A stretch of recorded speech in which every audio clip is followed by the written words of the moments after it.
E aí, pessoal? O tema de hoje será sobre a Revolução Científica. Preparados? Então vamos lá! Na história da ciência, chama-se Revolução Científica ao período que começou no século XVI e prolongou-se até o século XVIII. A partir deste período, a ciência, que até então estava atrelada à teologia, separa-se desta e passa a ser um conhecimento mais estruturado e prático. As causas principais da revolução podem ser resumidas em renascimento cultural e científico, a imprensa, a reforma protestante e o hermetismo. A expressão Revolução Científica foi criada por Alexandre Koyré em 1939. O Renascimento trouxe como uma das suas características o humanismo. Esta corrente de pensamento e comportamento pregava a utilização de um senso crítico mais elevado e uma maior atenção às necessidades humanas, ao contrário do teocentrismo da Idade Média, que pregava a atenção total aos assuntos divinos e, portanto, um senso crítico menos elevado. Este maior senso crítico, exigido pelo humanismo, permitiu que o homem observasse mais atentamente os fenômenos naturais em vez de renegá-los à interpretação da Igreja Católica. Houve antes muitas teorias revolucionárias que diferem na intensidade com que influenciaram o pensamento humano. Algumas representaram profundas modificações na forma de o homem examinar a natureza, como por exemplo, a introdução de um tratamento matemático na descrição dos movimentos dos planetas, introduzidas pelos babilônios e depois aperfeiçoadas pelos gregos. Outras representaram micro-revoluções como um sistema de classificação de seres vivos, introduzidas por Aristóteles.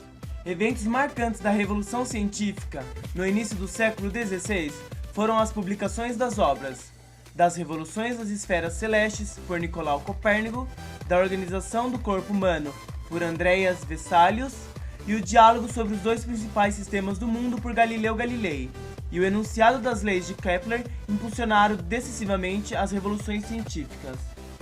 Com a referida revolução, a ciência mudou sua forma e sua função, passando a ser repensada nos moldes da nova sociedade que estava emergindo nesta época.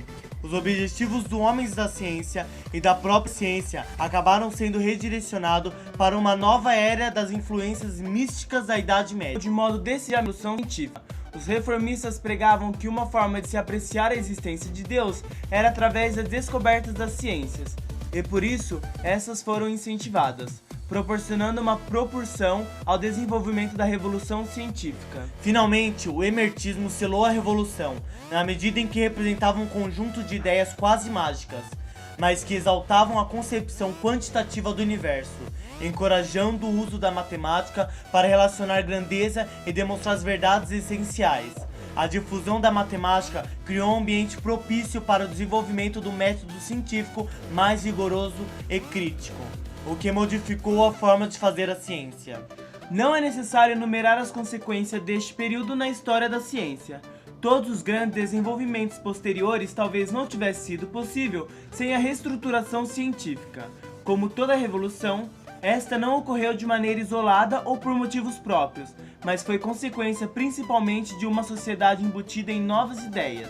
Agora alguns nomes que marcaram a Revolução Científica: Galileu Galilei, Isaac Newton e René Descartes, entre outros. Pessoal, esse foi o resumo da Revolução Científica. Se você gostou, deixe o seu like e se inscreva no canal.